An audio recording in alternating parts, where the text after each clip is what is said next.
Hi guys, I'm back with another review. I recently downloaded a series of ebooks that I thought sounded kind of interesting, and the first book was free and I loved it, and I decided to go ahead and read the next two, and there's apparently more coming, but the series is called Kellie's Diary, and this is by Thomas Jenner and Angelina Perkins, and it's described as a series of diary entries through the eyes of a little girl as she tries to survive the end of the world.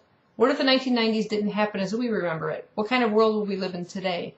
This is an account of our hypothetical past, present, and future.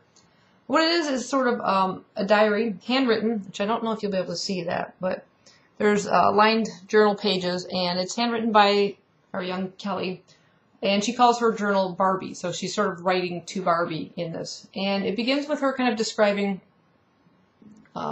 her fellow classmates kind of getting sick in school. She's about 9 years old, and they seem to be having like flu-like symptoms and stuff, and little by little her class is sort of dwindling. Fewer and fewer kids are coming back from this horrific flu that they're getting. Then the teachers started getting sick, and then suddenly one diary entry has her hiding in the classroom, and what we are basically seeing is the beginning of a zombie plague. So I thought it was a really unique idea to tell it from the eyes of a child, and this sort of handwriting font makes you feel like you are literally reading this young girl's journal entries, like you've picked up her journal. It's kind of neat the way they did it, where her writing doesn't quite line up on the lines. I mean, she's young. She probably doesn't have the best penmanship. I mean, they made it as young as they could, but still make it legible enough for you as a reader to be able to read it comfortably without reading it like a scribble kind of thing. I really love the entry. I love the voice of this young girl and how she has to grow up pretty fast in terms of the situations she comes across. This one, let's see if it had pictures in between. Well, you can't really see them either, but at the beginning of chapter pages there are these little pictures sort of in the dark that are kind of referring to her travels as she's trying to sort of survive in the situation she finds herself. When this first attack sort of hits and sort of it goes kind of crazy at school, and she's stuck there. She's sort of hiding out, waiting for her parents to kind of show up, or her, with her sister to come and save her, basically. But this doesn't happen. So then she has to try and make her way back home. And between books 1 and 3, this is sort of her journey.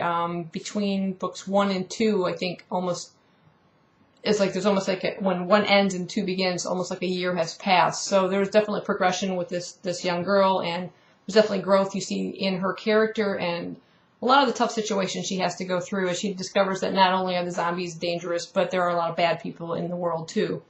And I really, really enjoyed it. I love, like I said, the writing, the world building is perfect. You really feel enmeshed in this apocalypse that's happening and decay and things, and just her general search for food and things like that she needs to survive. But she's pretty smart.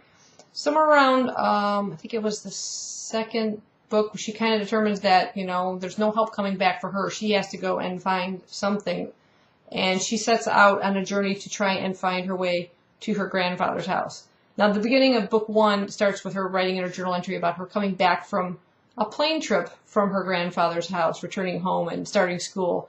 And so she knows basically he's in another state, and she's sort of breaks into a library and tries to find maps and things to sort of like find a pathway to get from where she is, which is literally, I think it's like from Texas to Oregon. She has quite a journey to go through.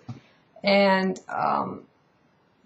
where we're at now in book 3, it's almost like this journey is sort of like she's not reached her destination by any means, and it's sort of like now it's sort of like maybe that's not her main focus. She has to kind of focus on just staying alive, and she does meet up with some people that are close to her. So I won't go into any more detail on that. But what I would suggest is, like I said, book 1 is available as a free download, and if you want to go ahead and give it a try, I definitely recommend it. I gave book 1 and 2 4 out of 5 stars, and then I gave book 3 5 out of 5 stars because it definitely ramps up a little bit more and gets really more interesting as to where it left off. So that's Kellie's Diary, and that's again by Thomas Jenner and Angelina Perkins.